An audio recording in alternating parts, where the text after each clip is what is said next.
السلام علیکم ورحمۃ اللہ وبرکاتہ۔ بنگلے کے دروازے پر گاڑی رکتے ہی نوکر نے دوڑ لگائی اور مرکزی دروازہ کھول دیا۔ چودھری نے گاڑی باہر کی، بند کر دی اور اپنی جان سے پیارے کتے ٹائیگر کے ساتھ باہر نکل آئے۔ نوکر نے سلام کیا اور ٹائیگر کی زنجیر تھام لی۔ عابد چودھری نے دروازے کی طرف قدم بڑھایا ہی تھا کہ ایک آواز آئی، اللہ کے نام پر کچھ دے دو صاحب۔ چودھری نے ایک نظر اس لاغر سے بوڑھے فقیر پر ڈالی اور جیب سے کچھ پیسے نکال کر اس ہتھیلی پر رکھ دیے۔ اللہ بھلا کرے صاحب، اللہ کاروبار میں ترقی دے، فقیر نے دعا دی۔ چودھری نے ابھی اگلا قدم اٹھایا ہی تھا کہ فقیر پھر صدا لگائی، صاحب ایک فریاد تھی، کوئی پرانا کمبل دے دیں صاحب، سردی بہت ہے اور اوڑھنے کو کوئی گرم کپڑا نہیں میرے پاس۔ فقیر کی یہ بات سن کر چودھری کے چہرے پر کرختگی نمایاں ہوئی۔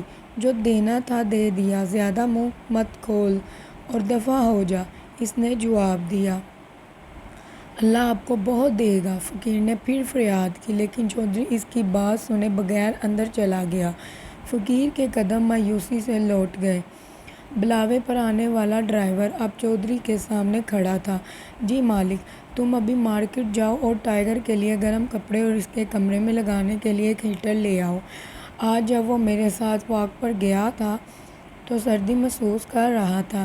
یہ کہہ کر اس نے اس کو 5000 روپے کا نوٹ دیا اور اچھا صاحب کہتا ہوا چلا گیا۔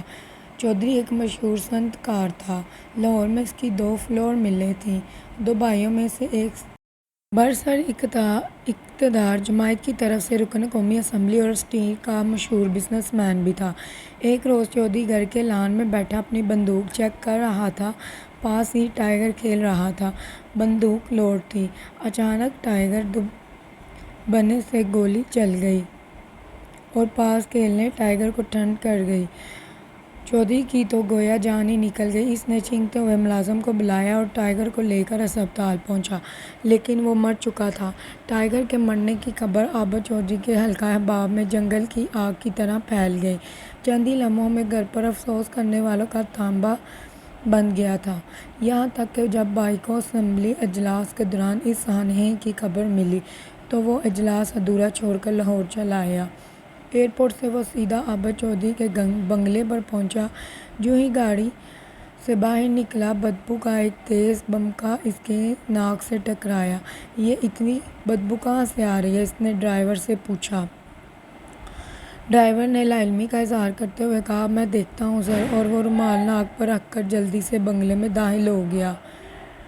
ڈرائیور بدبو کا تعاقب کرتے ہوئے اس جھونپڑی تک پہنچ گیا جو چودھری کے بنگلے کی دیوار کے ساتھ بنی ہوئی تھی۔ اس نے گھر آ کر بتایا کہ بدبو اس جھونپڑی کے اندر سے آ رہی ہے۔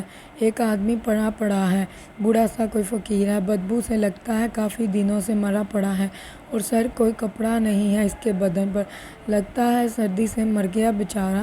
یہاں پر مجھے حضرت بابا بلے شاہ کا شعر یاد آ گیا، فرماتے ہیں کہ ربا تیرے یا تو ہی او جانے، اے کی کھیڈ بنائی بندے، رات نو بھوکے سوندے تے کتے کھان ملائی۔ ہمارے چینل کو سبسکرائب کریں۔ اللہ حافظ۔